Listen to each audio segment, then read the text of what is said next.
Welcome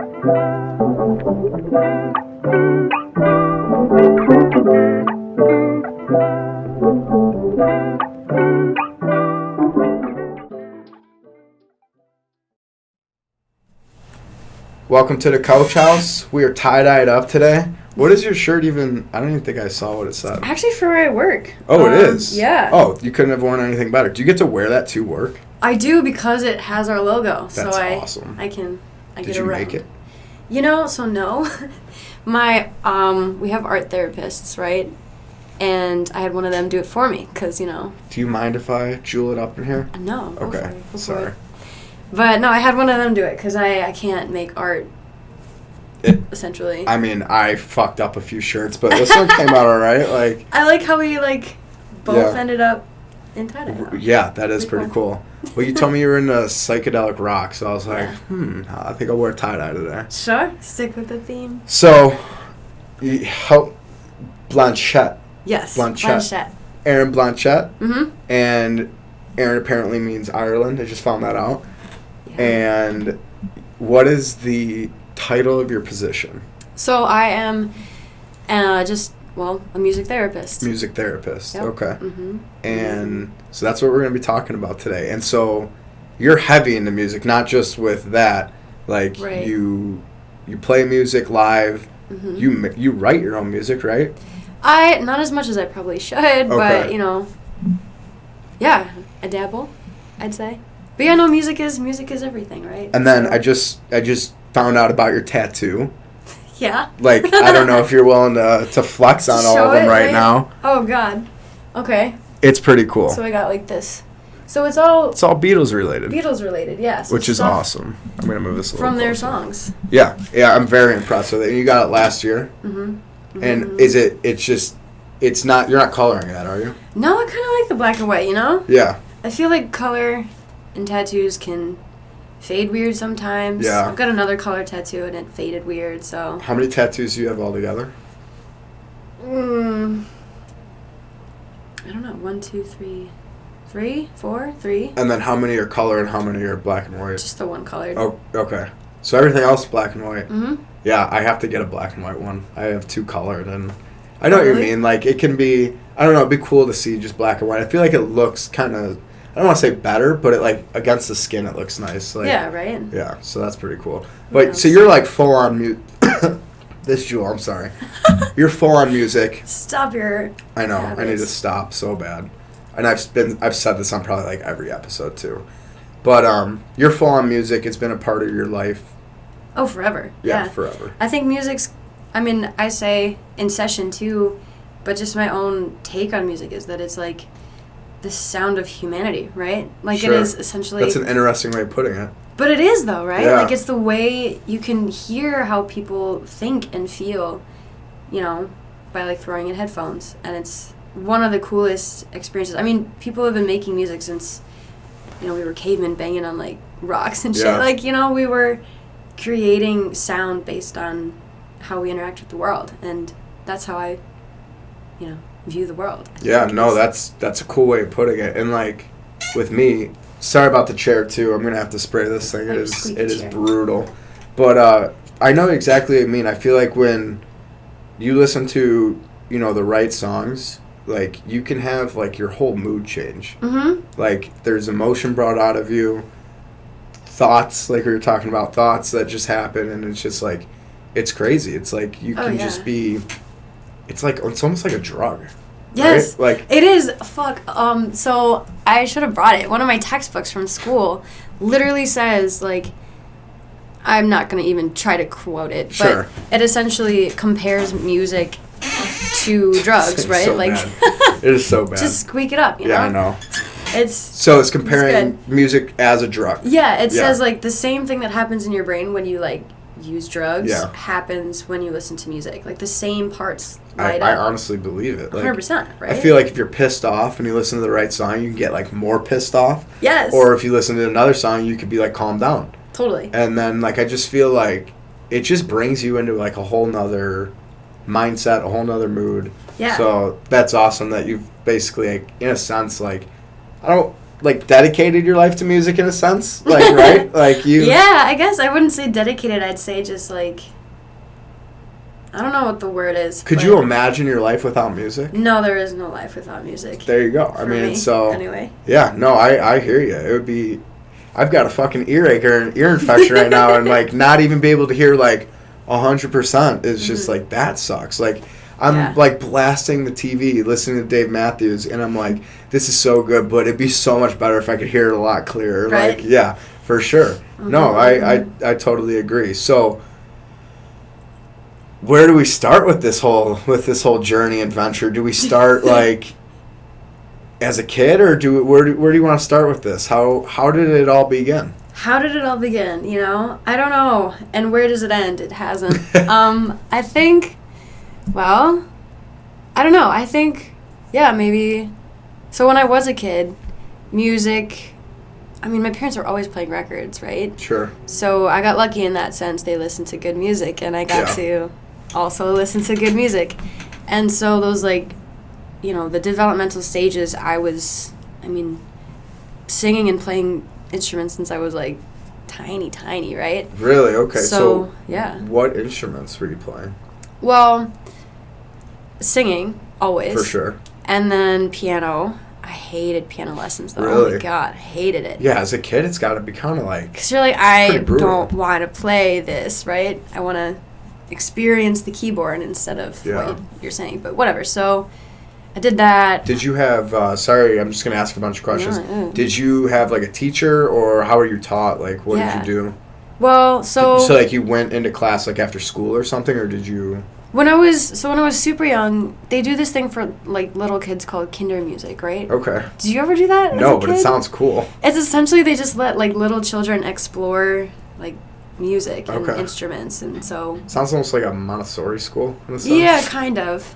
Was it a full-on, like you stayed for half the day, or you stayed the day? Or? I don't even You don't remember? know. Yeah, but okay. So that happened when we were super little. That's cool, though. You got, like, that experience that young. Yeah, I think it helped, you know, like with the... Gets you comfortable, right? Right. Yeah. And then, too, so I lived in England for a while. Did I tell you this? Maybe, like, we went to high school together. Maybe back in high school you told me? No, I didn't. It's okay. I didn't know this. So I lived in England only for a few years, but while I was there, it was... How old were you? It's elementary school. So, like, what do they call, like, first grade over there? Grade 1? Grade 1, yeah. I went to an American school, though. It was a boarding school. But I didn't... Really? It was... Is there other Americans there? Yeah, so it's and then for, is there like, non-Americans there? Yeah, it's for people who are, like, not... Because, like, my dad wasn't going to live in England. His job got transferred and was going to come back. Whatever. So, like, you're not adjusting to, like, the culture like a perma shit. person Like, there. it's just, like, go to this school while you're here. Yeah, like, but it was, like, that sounds Britishized. Cool as fuck. It was dope, but, like, they have more of the arts available to you there, right? Oh, really? As opposed to America. Oh, and so okay. I got to, like... At that school in particular, or England as a whole, they just offer more arts? Like, look at me, like, going to speak for England. Like, as a whole, I don't know.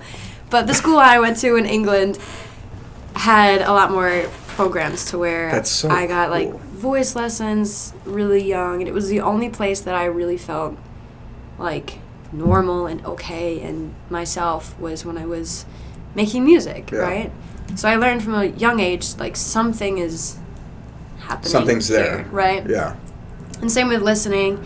And, you know, then you go through, like, your emo stage when you're in junior high. Sure. And you just, like, music's the one thing that understands me, and, you know, that happens. And then the rebellious high school years come, and music's still with you. Just throughout life, like, music is always there. And so I kind of took it to a deeper level in pursuing it career-wise, I think. Which is pretty cool. Like, you've taken something that you love, and, like, you don't have to, like, be, like, it'd be, like, I know we've talked about, like, it'd be cool if you're jamming out, like, on tour and shit, right? Like, obviously absolutely.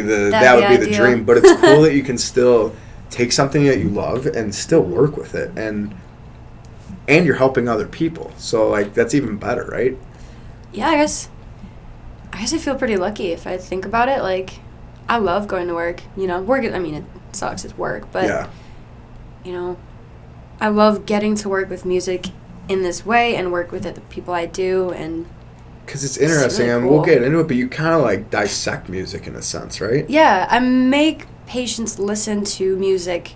I do a lot of music listening in group, but like I try and get them to listen to music at a deeper level than just like it's on in the background. Like the surface of it. Like dive into that shit because it is cool in there, when so you pick it apart. I want to kind of like get into that, but I do want to ask, like, on that point, how many of those patients do dive into it prior, or like have already done that prior to you asking them? It's a good question. So, not as many as you'd think, maybe. I think so I primarily work with like teenagers, right? Okay. And that's a stage in life where everyone's listening to music in some form, right? So a lot of them are listening like, I listen to this song when I'm like at parties or whatever. Yeah.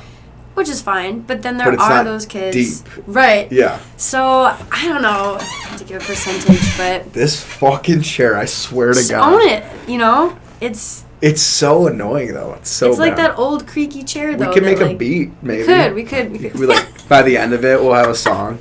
Yeah.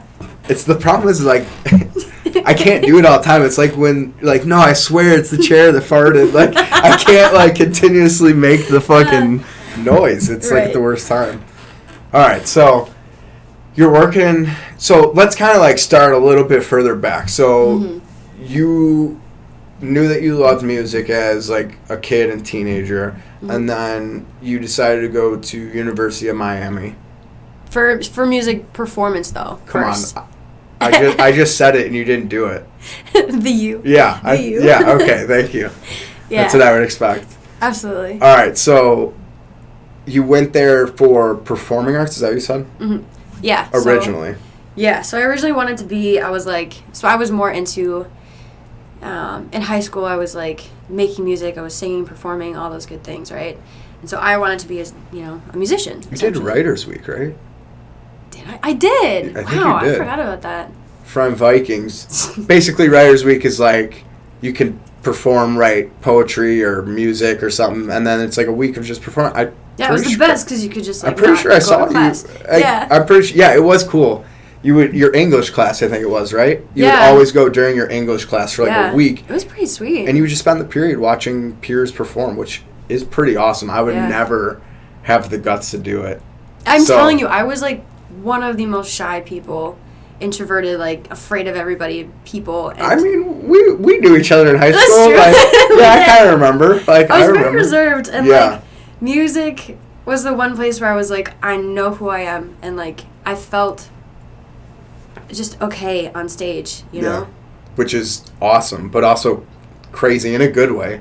So. It's crazy, like, that you just feel so comfortable doing that, especially since you're admitting, like, you were, like, a shyer person, like, and the fact that you could just get up on stage and, like, be... I mean, you gotta have some nerves, right? A little bit. None. That's the weird thing. Like, really? Like, nothing. That's impressively awesome. Because it's just all I wanted, was to... Sure. I mean, I still do. That's all I want is just to make music because, it's... I wanted to be, like, the vessel through which music and inspiration and creativity could pass through. There you go. A vessel. And so I like that. I went to college to pursue music performance. What made you choose Miami? Just to get the fuck out of this weather? Yeah, right? Literally, all I applied to was, like, East Coast, West Coast, or, like, not this country. Oh, really? Yeah. Absolutely. Nothing around here? Nothing around here. The closest school was U of I because my mom made me apply to, like, U of I, but... That's, I mean... Not really Miami, that's for sure. You're in a fucking cornfield, like 3.5 hours away from Chicago. Worst school ever. No offense. Yeah, I mean, it's like, it's a good school, but it's like, it's school. A boring area. Like, it's not... Yeah. I wanted to, like, experience something not... I appreciate that. Not Illinois. So, I really wanted to go to Berkeley or USC, right? And she's so cute. We've got Ben here with us. She fell asleep on my lap. It's the cutest. But I went there. It wasn't my first choice, actually. I got into the other schools, but they're so expensive. And I got a really good scholarship from UM. That's awesome. Yeah, they have a really good... Was it for music? Yeah. That's so cool. And, let's see. So, UM has, like, one of the top schools in the country for jazz. and that's what I was really gonna do. So I had was no like, idea. I guess I have to go here, but I hate the heat, so I was not about it. And the colors were super ugly, the green and the orange. They make for cool jerseys. They do. They're pretty sweet. I wanted to love it. I love it. But did you have any hurricanes down there? Yeah. Did you? Lived through a hurricane. It was chill. You won't be able to say that in Champaign. No, exactly. See, No, yeah. life opportunities missed. Yeah, for sure. So, no, Miami was great. I love it. And it taught me so much about, music and theory and diving into it, from a theoretical standpoint. That's so cool because I honestly didn't know that they had such a great jazz program. I mean, that's they do, really yeah. I did not know that. Yeah, they're great. So, and then at what point did you switch your mindset on what you were going to do there? Because it was for performing arts, and then you switched over to. No, I graduated. Oh, you graduated? Oh, okay. And then after that, I came back here, doing the music thing for a bit. Serving, doing side hustling jobs, I guess, for money. And then I, eventually made the choice to be like, no, I want something, like there's still like another level I haven't quite hit yet. You could feel it. Yeah.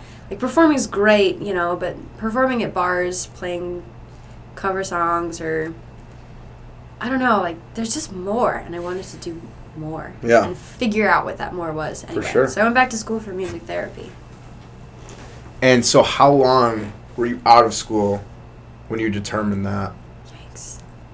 Not long. A year? And a half, maybe? And so during that time, you were just playing live music at bars and stuff and then just bartending.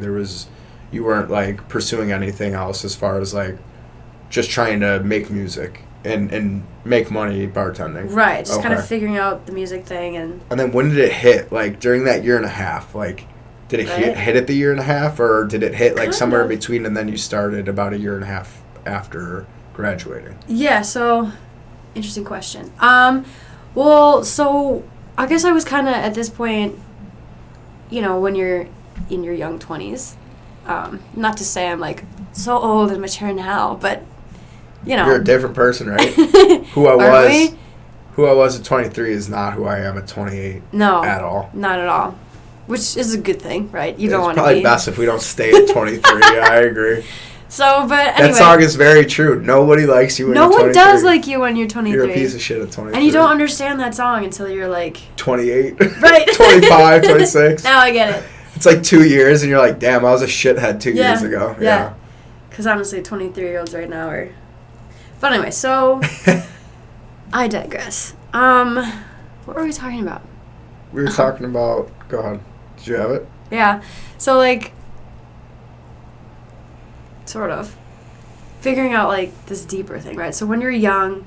You were talking about, at one point in time during that time that you graduated, that you had the thought of, like, going back. I know you said a year and a half, but did you go back to school a year and a half after you graduated? Uh-huh. Or did you have that thought a year and a half after you graduated? It was pretty much, like, a quick turnaround. So, like... That's what it sounds like, yeah. Yeah. I was, like, going through my own journey of, like, what does it all mean, and what is the importance, and what am I doing here, and what's the point in anything?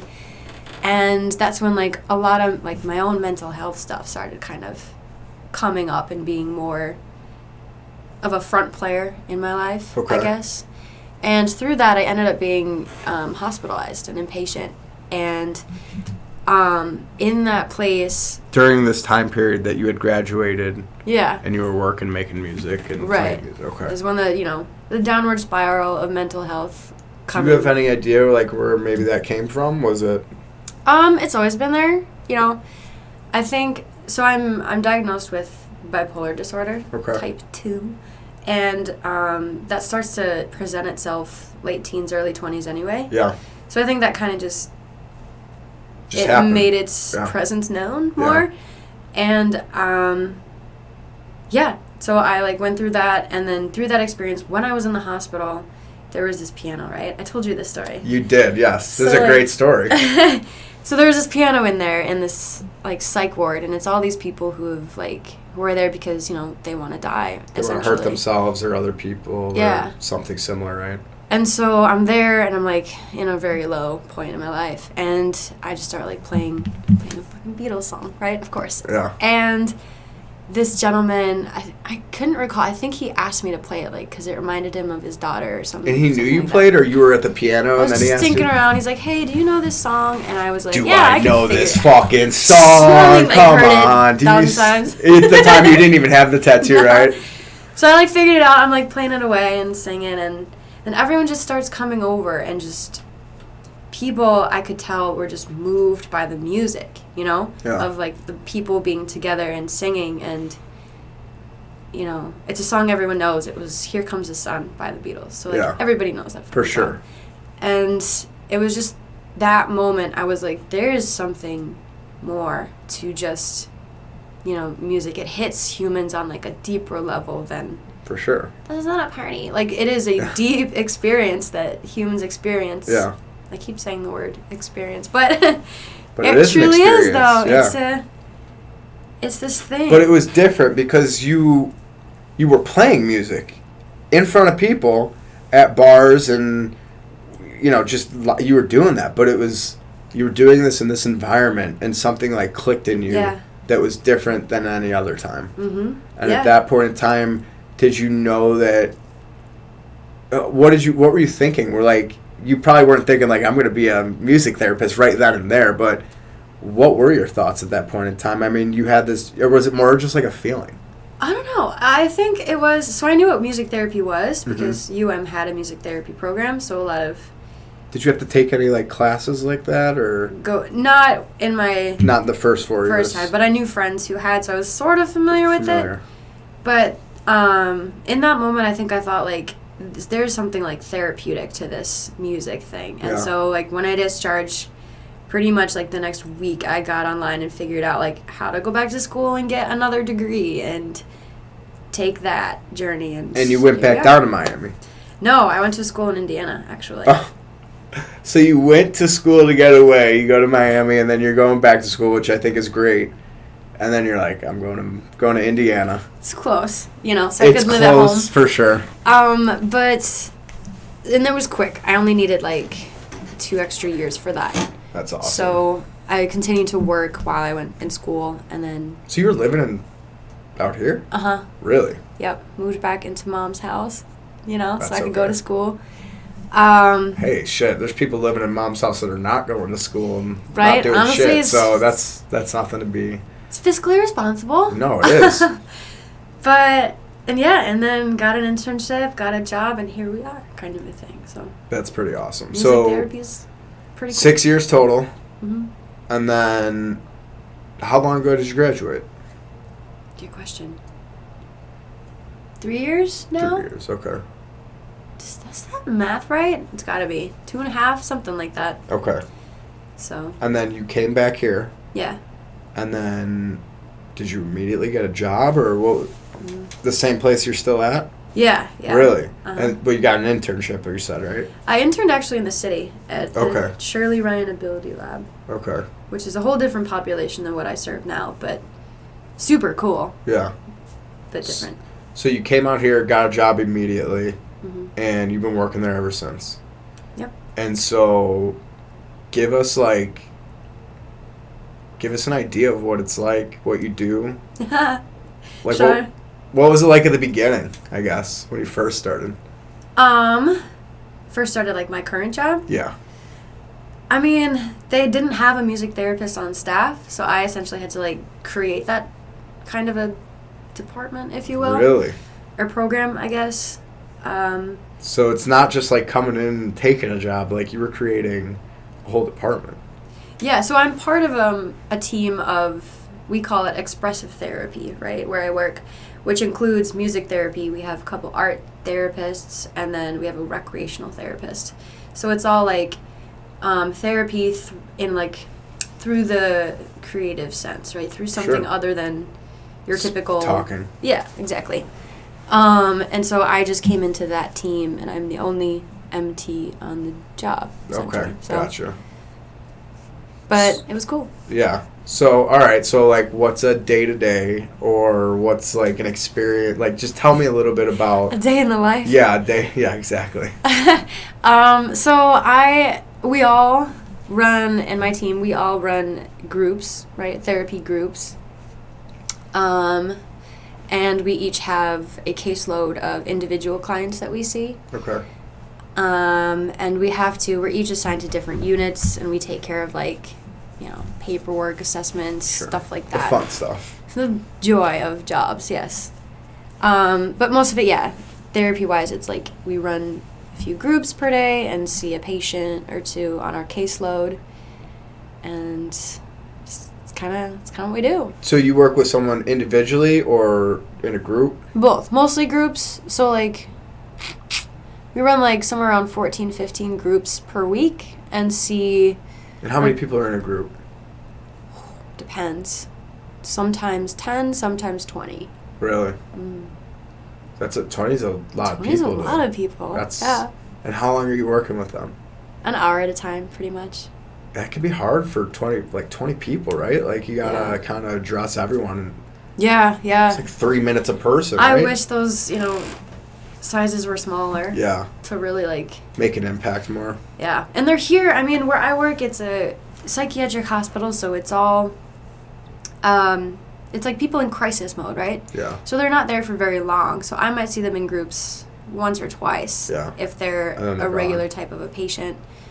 And then they're gone. So essentially, in groups, I just try and, like, throw things at them that maybe they could take and, you know, take with them when they leave, sort of a thing. So it's, like, in a sense, like a teaching coping mechanisms through music. Exactly. Okay. So you deal with primarily teenagers. You said you deal with some adults, right? Yeah, so we have different wings, right? We have our child unit. We have 2 adolescent units. One's angry, one's sad, basically. Yeah. And then we have an adult wing and a forensic wing. So, like, we're all each of... What's the forensic wing? What is that? It is specialized. I think we're one of the only hospitals in the state, actually, that's funded for this. Really? We have a court fitness program to where, like, these kids, they're teenagers who've committed, like, you know, felonies, crimes, and they're not able... Aggressive crimes or, like... Really? Rapes, murders, you name it. Heinous crimes. Heinous crimes, Holy shit. Heinous. That might be the first time I've ever dropped that word on this pod. That is heinous. It's a good vocab word. That's pretty fucked up. Yeah. And so you work with these people? You work with these kids? Yeah. What's it like working with kids that are, like, fucking raping people? You try to forget. No, but so they're there because they're deemed, like, incompetent to stand trial. Like, they don't know that what they did was wrong, type of a thing. Oh, so they're out of it. They're, like, more lower functioning. Something else is going on. So a lot of their stories are actually pretty sad, unfortunately. We see a lot of, like, you know, kids who come through who, like, a gang took advantage of them and made them do something horrible, and they didn't understand that thing was horrible. They just wanted to be accepted, type of a thing. Or, you know, maybe they've been sexually abused as kids, and so they don't quite understand that it isn't... It's not something you do to other people. Right, so... That's a lot to, like, take in on a day-to-day basis, right? Yeah. Especially, like, kids. Like, I mean, an adult, like, you know... People go to jail for that shit. But, like, coming out of a kid, like, seeing that out of a kid, it's, like, a little different, right? Different story. Yeah. You gotta laugh, though. Yeah. That's why you have coworkers, I think, is to keep your head on straight. Yeah. You know. For sure. Yeah. So, that's the forensic wing, right? Mm-hmm. Okay, so I kind of cut you off. What else? So what are the other wings, and you were describing those? Well, our adult wing is just like a lot of everything, right? You have suicidal adults, homicidal adults, psychotic adults, all just in one little thing. Dealing with, like, someone who's, like, suicidal is one thing, but dealing with people who want to kill other people, that's got to be... Can be scary, especially as, like, a littler girl, right? Yeah. You know, it can be... For sure. But at the same time, like, they're just people, too, and they need help just as much as the next person. Have they killed people, or they're thinking about it, or thinking both? About it. Okay, so these aren't people... Or, like, gestured to it. What about the forensic wing? Are those people that have actually committed the crime? Sometimes. Yeah, okay. It's gotta be... That's what it is. But my core unit is You handle it very well, apparently. You're just like, yeah. All right. It's cute. Yeah, I love him, but he hates me, apparently. I don't know. He always growls when I pick him up. I told you, when I found him, he's done it since day one. Right. And then you hold him and he's fine. So Cool. It's like a resist. Yeah, I can't put him in the other room anymore during pods. He's just like whines. And I don't think it comes up on the mic, but I hear it and it distracts me and I'm just like, fuck. Gotta have him around, So now he's just going to chill with us all the pods. That's cool. But yeah. He's like the pod dog. He's the pod dog. It's good. Yeah. But back to what we were saying. What were we even saying? I completely blanked out right there. Just talking about the units and what they are. Yeah. But essentially they're all broken into these different wings, and we go to those wings and I do music therapy with them. Okay. So let's say I'm a patient. Let's say I'm doing like how different are the one-on-one sessions versus a group session? Or are they the same thing pretty much? Different. They're very different. Are they? So the group setting, you have so many kids, right? So like I said, I just try and like throw skills at them. I take a specific like DBT skill I want to work on. DBT, what's that? Shoot, I should know this. Dialectic behavioral training. Okay. It's a type of therapy. Like there's CBT, which is cognitive behavioral therapy, right? Is it the way that like the brain's accepting the information? Is that what it is? Or it's different, just like approaches to how to get stuff across. That's a much better way of putting it. So I take like a skill I want to work on. I'll design an intervention and like throw things at them. Like use this skill, or you could use this skill, and see what sticks to what person. Sure. It's almost like not a lecture, but more formatted that way. But you're teaching them like. Sort of. Like you're teaching them coping situations and obviously different ones because it's not going to work the same for each person. Yeah, so I'll explain like this is how to, listen or engage with music in this way to help you feel, to start to pull yourself out of that dark pit of nothingness when you feel that way, something like that. Whereas like the one-on-ones, I can really dive in and individualize that experience and cater it to that one person.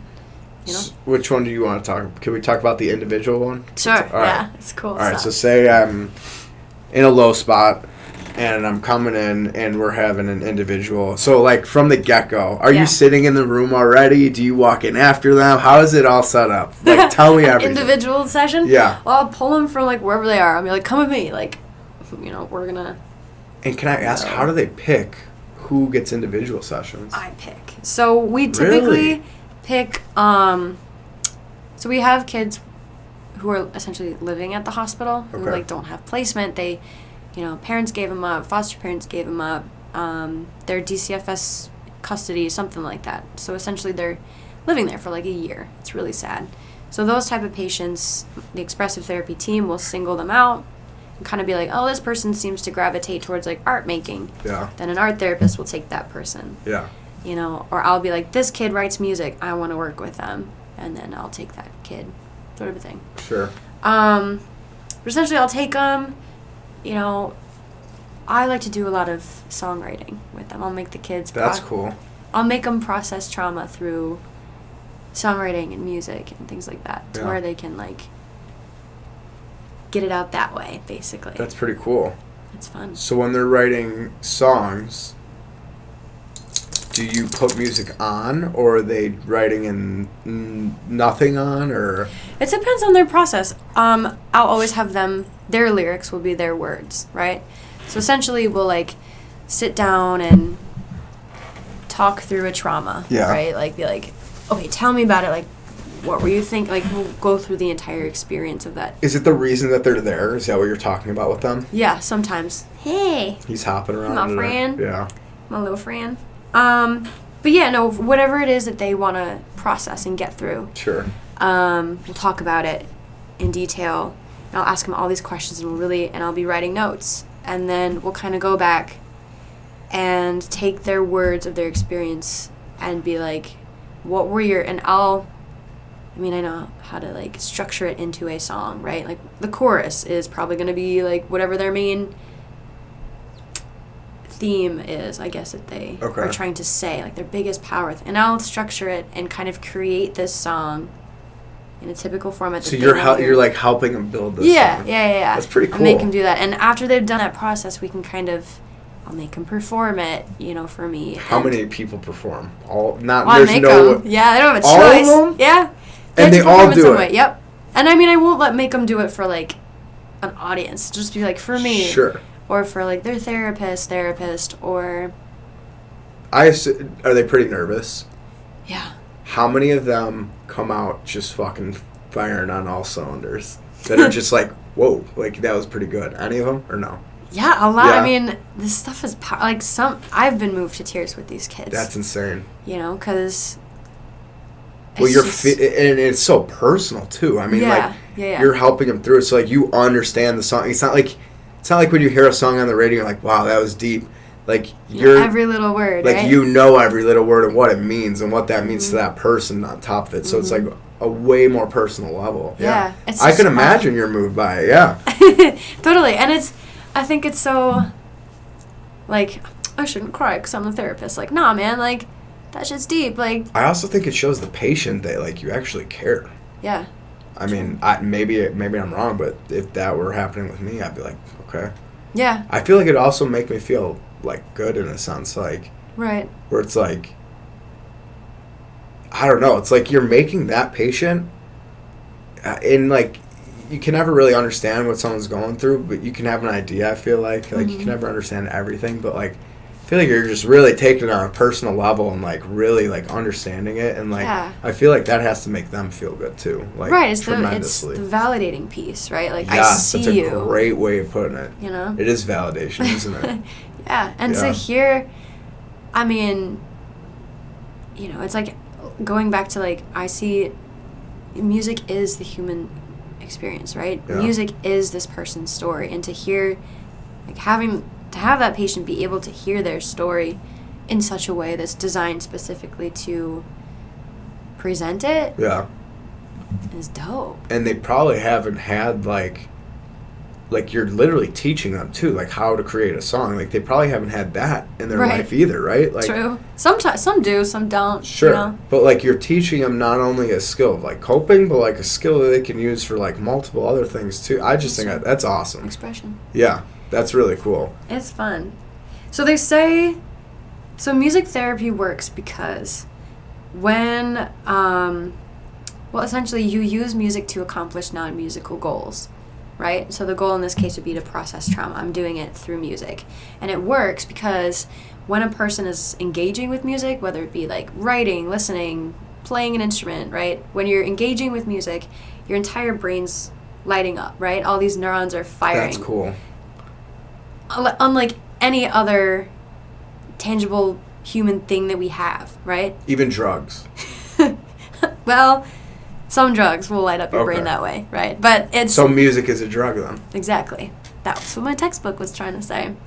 But yeah, so your brain's lighting up like crazy. All these parts of your brains that don't normally speak to each other are doing so when you're doing music, right? So all these... essentially like super highways to parts of your brains are being formed, right? All these neurons are like linking. I don't know if you know mushrooms do that. I don't know if you know, but yeah, so it's really so they're cool. talking to each other you're creating in ways things that you're not talking to before when you're not listening to music. Exactly. And so you're allowing your brain to... I mean, I'm way too stupid to actually understand that, but I understand the idea. Me too. Yeah. My knowledge is like very on the surface. I'm sure like people go to school for this but anyway, can appreciate it from a... Yeah. So what is that like, if you were going to school for that, what would be the name of that? What would you be studying? Because it sounds like you didn't study a ton of that for your position, right? I did. I took like neuromusicology classes. Okay. And I got certified I'm a neurologic music therapist, so I have taken a lot of classes, but I'm not... You can go to school to be like, what's it called, like a neurologist or something, which there are music therapists who, like, this is their, like, there's some professor at, I want to say, like, UChicago downtown. Okay. She's really cool, but she's, like, all she does is talk about how music presents in the brain. That's pretty and there's, cool. like, oh, it's so trippy. It's really, It's really freaking cool and humbling to see. But it proves essentially this like neuron thing that happens is that we can use it to accomplish a lot of things. As a tool. Yeah, exactly. Yeah. We use it to teach, like if a patient has a stroke and can't use their hand anymore, like we can teach them how to move their fingers through music. And what do you do in that sense? Like what happens? Like how does that work? So the part of the brain that's dead, or like speech is a better example. Okay. So if a person's part of their brain that produces speech is broken, they know that they want to say something, but they like can't, right? And can they write typically?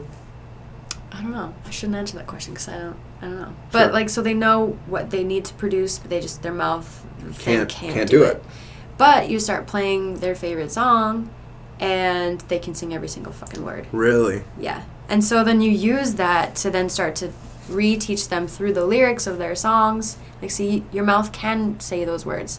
Do you want to hear a really cool story? Yes, yeah, I do. All right, so there was this dude I worked with. He had a stroke, and he was like just like nothing. Like he was shut off, right?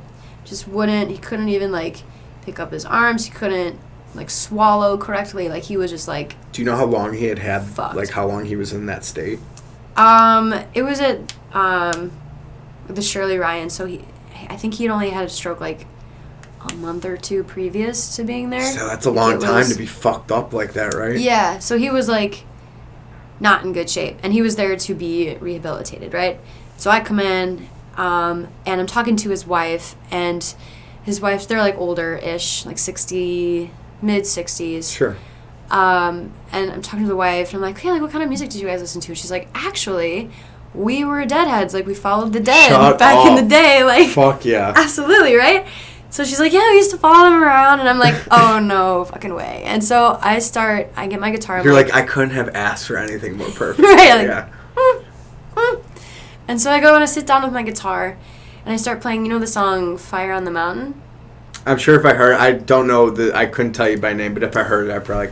Yeah, so the chorus is just fire on the mountain, right? Like. Oh, okay, yeah. And this motherfucking dude, who was like catatonic almost, picks his head up and starts singing every single word. Shut the fuck up. Like, what? I was blown away. What was his wife doing? Just crying. Yeah, I bet. I'm sure you were on the verge of tears. I mean, I'm like, what is happening? I'm just a little intern at this point. So what happened, like, at the end of the song, what happens? Just back, Shut up. And so through music therapy, though, we could start to pull him out of that place, No way. Through the Grateful Dead. It was pretty cool. Yo, that is fucking insane. Yeah. Did you keep up on that guy, or do you know anything that, like, did he ever fully recover? But there's a bunch of patients like that. Like, he's that just one story wild. Of so many. Was that, like, the only thing that, like, would bring him out of it? Yeah. That's fucking wild. mean, the more we got to work with him, the more he would latch on to certain words, and then we could teach him how to say things instead of singing things. Yeah. And then it's like a whole process, right? Oh, yeah, that's crazy. So, but yeah, it's just because the part where the Grateful Dead was stored was not dead. And since but it was holding lyrics and words. Yes. Because that's music, like, all of what you're doing, that's why that's really fucking crazy. It is! Music's stored everywhere. Yeah. That's why you can link memory with music, because it's... You were asking me. It's in there, yeah. Yeah, so do you have your song? Well, yeah, we talked about it. I think, what was it, Saturday in the Park by Chicago. Yes. So, like, I always think and I could think of a better one, but I always think about me and my dad jamming out. Like, and I think of, like, for whatever reason, like, we grew up in the burbs, but my dad would always take me to Hawks games growing up. Okay. And I just, for whatever reason, like, picture myself in the car with him, going to a Hawks game, listening to that song while he's telling me about music, and, like, what he listens to. Like, so yeah, there's definitely memories that I can definitely link to music, as could anyone, I feel like. Right? Oh, 100%. Yeah. It happens to all of us. Yeah. That is a cool fucking story. Yeah. I like that. The Grateful Dead, dude. But that'll be your song when you're stroked out. Yeah, right. God forbid. But you know what I mean? Christ. When you're like... Hopefully I'm not at that point. But if I am... Right. I'm sure there'll be plenty of songs that can pull me out. Exactly. Because I mean, yeah. I just love music. Mm-hmm. What other... You got any... Do you have any other stories like that, or any other cool situations? So many cool situations. Tell me a scary story. A scary story? Yeah, was anyone ever threatening to you, or was there anything creepy about their lyrics, or? Oh yeah. Okay, I had this dude once. I'll tell you two. Okay, so the first one was this That's what kid. I'm talking about, two. Two of them. I got two. There's so many. So this one kid, he he would write lyrics in. He wanted to be a little rapper, I think, but his raps. I'm sorry. No. You want me to just toss this? No, okay. I don't. For your own health. No, I don't care. I need it for my own health. To sing. No, there's one kid, he would, write raps, but they were really dark, to where, he would talk about eating flesh and skinning people and, wearing the skin. Late 90s Eminem. Right. Shit that we grew up on, Oh, yeah, that's But nowadays, it's totally fucked up. Yeah. You know what's fun? It is kind of weird, how he, someone else could write it, and it's oh, but that was Slim Shady, Yeah, but this kid wrote it, but it's fucking weird as fuck. It's concerning. Yeah. Yeah. But yeah, so we had this But yeah, talking about eating people is not... It's not cool. Yeah, no, it's really, not. And not going to get any views with that type of lyrics. Yeah. So we had to take his notebook away from him. Oh, really? Yeah. No shit. No, but the problem was, you can't write that kind of shit in a mental hospital and then show other patients, right? Because yeah, for sure. Because it think can give about ideas, where you are, right? dude. Yeah.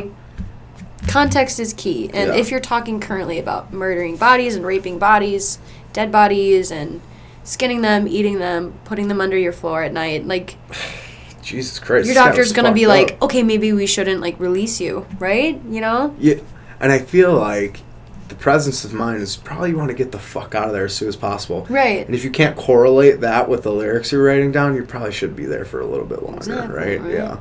And so at a certain point, and he was just a really creepy kind of a dude, so... And how old was he? 14. Oh, that's... It's not a good age. I don't like when 14-year-olds are creepy. Yeah, if you're creepy as 14, you probably don't have any muscle and you're still creeping me out. Yeah, you're one of those, little scrawny... Yeah. You couldn't harm me, but I feel like you could. Type of shit. Yeah, you're a fucking weirdo. You could. What's that second story, then? Second story is rough. So, it involves a current I thought that was pretty rough. No. So, it was on our forensic wing, right?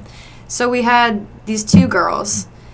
They committed a heinous crime together? They committed a heinous crime together, yes. What is that? I'm thinking of, the Law and Order thing. Sexually based offenses. Yeah. Considered especially heinous. Dun dun. Isn't that what that was? Exactly. Dun dun dun dun dun dun. That's a copyright right there, right? Not if you sing more than was it 3 or 7 seconds or something, right? Yeah. We're fine. Yeah. That is fucking wild. You were asking me about that too. I recently learned I put a UFC clip and I posted it, and then I posted it and it said it was can't make any money off of this shit. If you make any money off this video, which my views are not making any money, but if they did, they're that's going to the UFC. They own this clip. And I was it was in there for a minute. Yeah. 2 minutes. Yeah. They're doesn't fucking matter. Yeah. That copyright shit. I was hoping we could play some music, but you're right. It's probably not a good idea. Oh, well. So they're doing this heinous crime. What did they do? So, there's two girls. One of them. How old are they?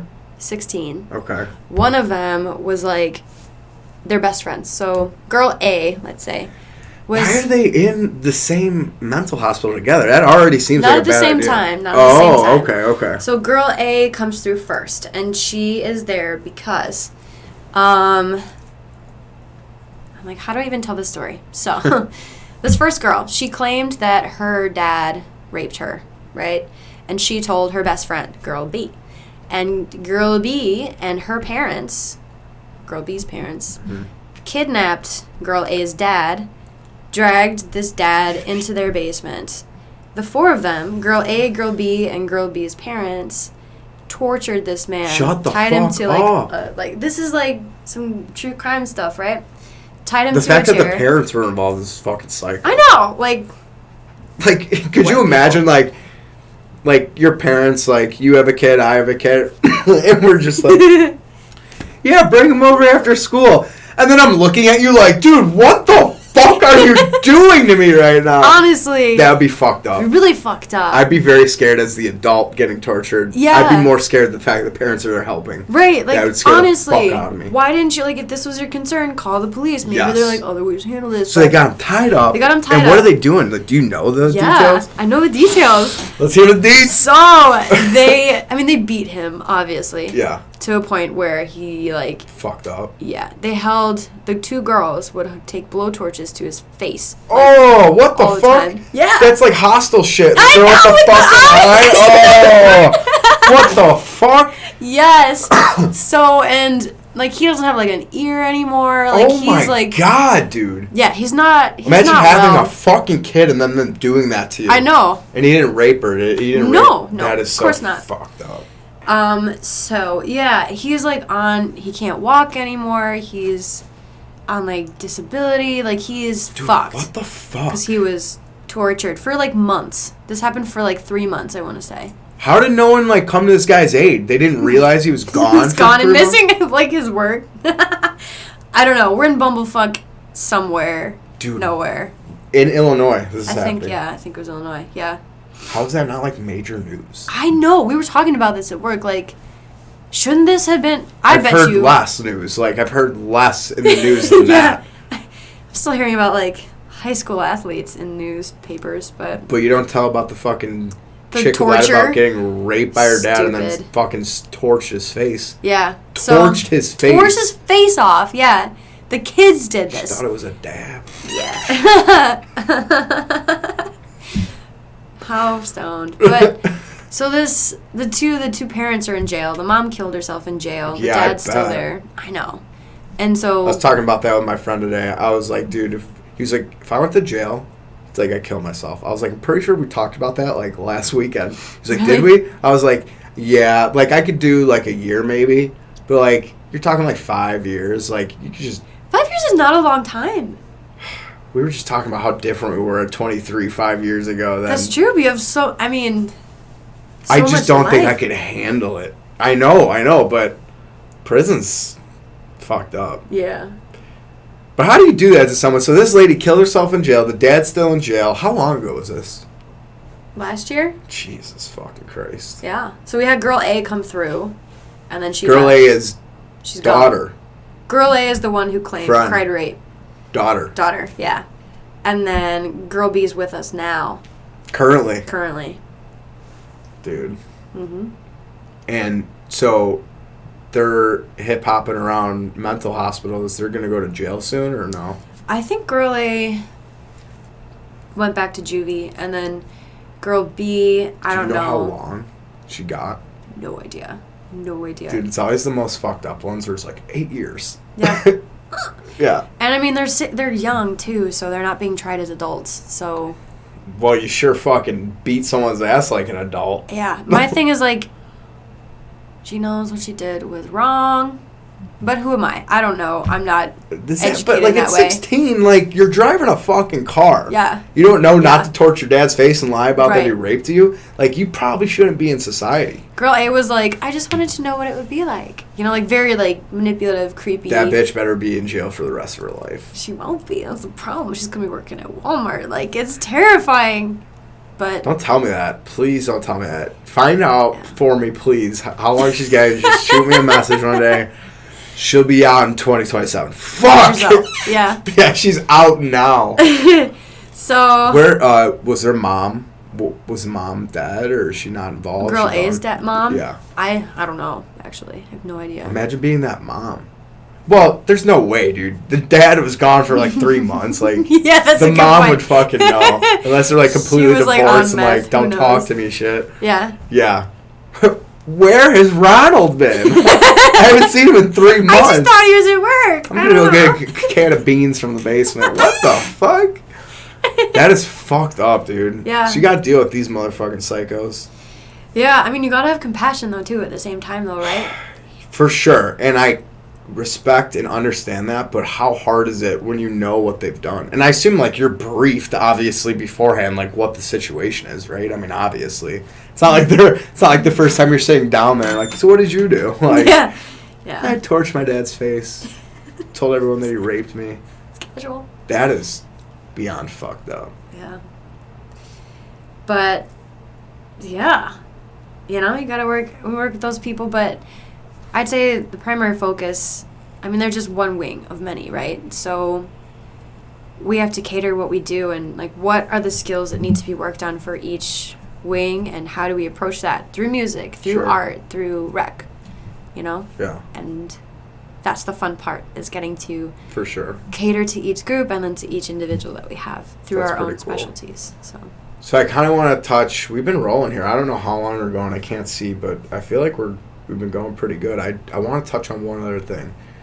So you were talking about how they write songs and stuff, but there's other things that you do, right? I think you were telling me like earlier that you like play music for them. What is that all about? Or like what do you do there? Like what are you teaching, or what is that all about? So like I said, it depends on what skill I want to hone in, right? Or what topic I want to kind of hit on, yeah. For instance, like I showed you that mistake earlier in that song, right? Yeah, so you want to tell them? Sure. What is it? A Day in the Life, right? A Day in the Life. By the Beatles. So there's this part of the song where, like, and I mean there's a bunch of recordings like this to where they're all like platinum records, right? That have sold millions of copies. And every single one of these copies, these examples that I pull, have major musical flaws in them. Like that one, where it was a mistake, or like the guitarist, like Kurt Cobain hits a wrong note on his guitar here. Which, if you've seen Unplugged by Nirvana, you know he's fucking, He's on he drugs. Is fucking, He's smashed. High shit on heroin, no doubt. 100%. But it happens in like other cases too. So all these like mistakes are in music that are selling records. We see, I mean, if you've been to a live show, you see musicians make mistakes all the time. You know, I'm so into Dave now. He will fucking make up lyrics, like, and everyone just laughs about it. Like, it's like, oh, Dave doesn't even know his own lyrics. Like, neither do I. Like, 100%. It's like the joke. Yeah, and that's the whole thing. So I like play all these different. I will say, I don't think that cuts it in rap though. I don't think you can forget lyrics in rap.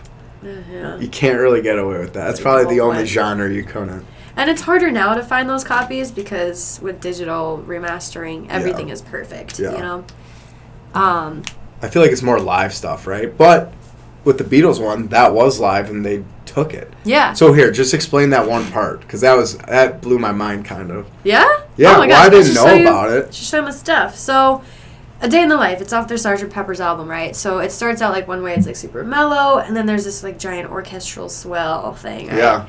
And then it goes into this different section of the song. And right after that swell, there's this sound that sounds like an alarm clock. You were like, oh yeah, the alarm clock. Yeah. Because he says, I woke up, fell out of bed. Yeah. You know, he's talking about getting himself ready in the morning. And so you think, oh, that's an alarm clock. But what really happened was somebody was calling the record company while they were tracking the orchestra.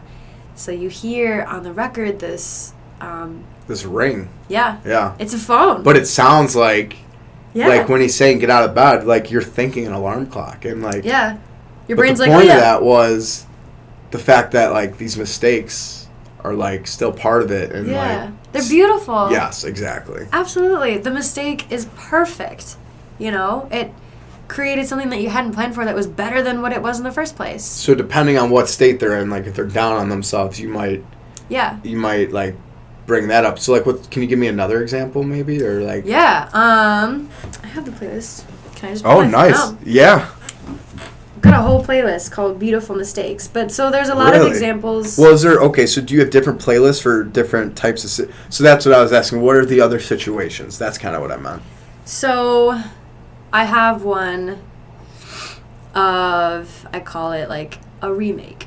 Right? So I go through the dawn of early hip-hop and how all those artists sampled and used songs from, like, funk music, right? Yeah. And so you wouldn't have hip-hop without funk. For sure. So essentially that group, I play, like, the older song, like the funk tune, and then the one that came from it in hip-hop. And I'm like... Dude, that's so awesome.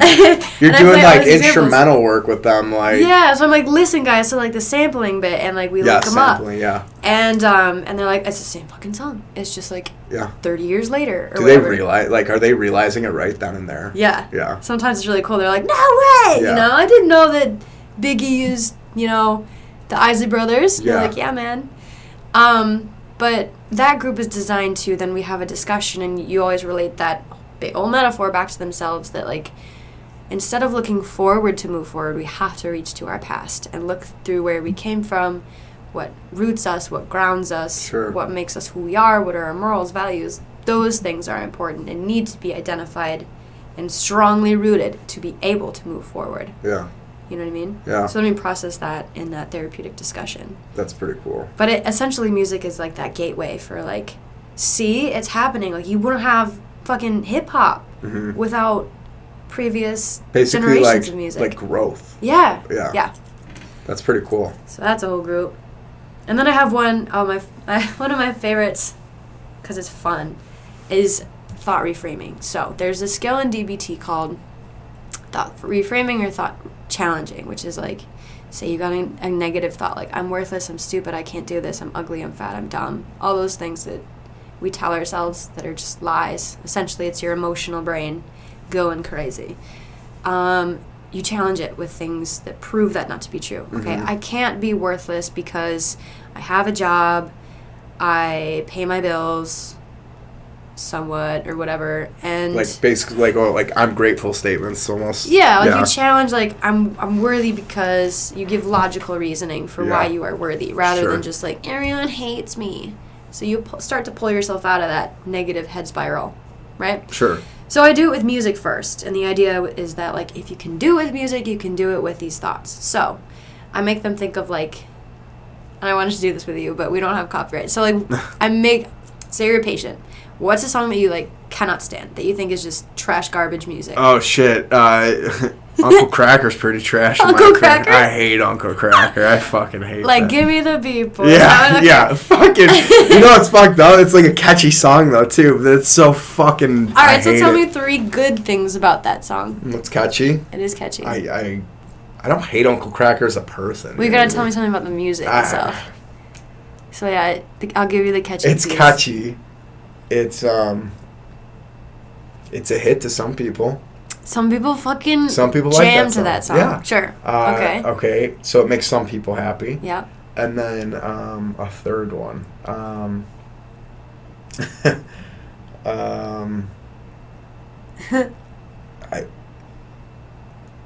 I guess because it's catchy, it must be good writing.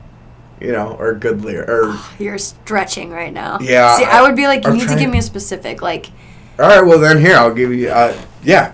You gotta treat me like one of the patients. All right, so you're very servicey, which is chill, but I want you to give me, things chill. Like, was it produced well? Do you like the guitar as an instrument? I know there's a guitar in that song. Do you like the sound of his voice? Is it the worst voice you've ever heard in your entire life? But I thought it was all good things. Yeah. So, like, you can isolate, though. Like, I like the guitar as an instrument, you know? I hate the song, but there's a guitar in there, and I can appreciate that. Stuff like that, you know? It's catchy. God, I really hate that song. Does he say one tiny phrase that's okay, that somebody else could say to you, and you'd be like, that's nice. Give me the beat, boy. Like, what about, like, Free My Soul, right? Yeah, that's a good one. Yeah. I like how you're helping me trying to find the silver lining in this song here. Yeah. But I assume that's what you have to do a lot of the times, right? He's like, nah, I hate Taylor Swift. I can't. There's nothing good about her, you know? Yeah, she's another one. She's another one. Do you like her? No. Yeah, she's not that great. No. And I heard she's a jerk. I've heard that, too. Yeah, I heard she's, like, a major, like, drama queen and, like, not drama queen, just rude. Rude about herself, like, yeah, I don't like that. T-swizzy. But yeah, no, what are you going to be like when you're famous, when you're taken off? Are you going to be rude? It was so rude. Yeah. I saw this. I didn't actually watch it, but there was a TikTok about this chick who was a hostess, and she rated, it was like a very famous restaurant in New York, and she would rate the celebrities, like how they were, like their politeness out of 10 stars. Oh, really? Yeah. And, like, I don't even know why I'm talking about this on the podcast, but, like, they were like, Haley Bieber's super rude and shit. And I'm just like, how do you live that life and you're that, like, you're an asshole? Like, why, what are you even mad about? Like, it's incredible. It just goes to show, like, you could be down in the dumps, right? You could be fucking just having the worst time of your life, and you could not give a fuck about anyone. And then you could be, like, super rich, people know who you are, successful, and you could still be a piece of shit, right? Like, you still be an asshole. Yeah, everyone's got one. Yeah. You know? It's... I think, like, most people suck. You know?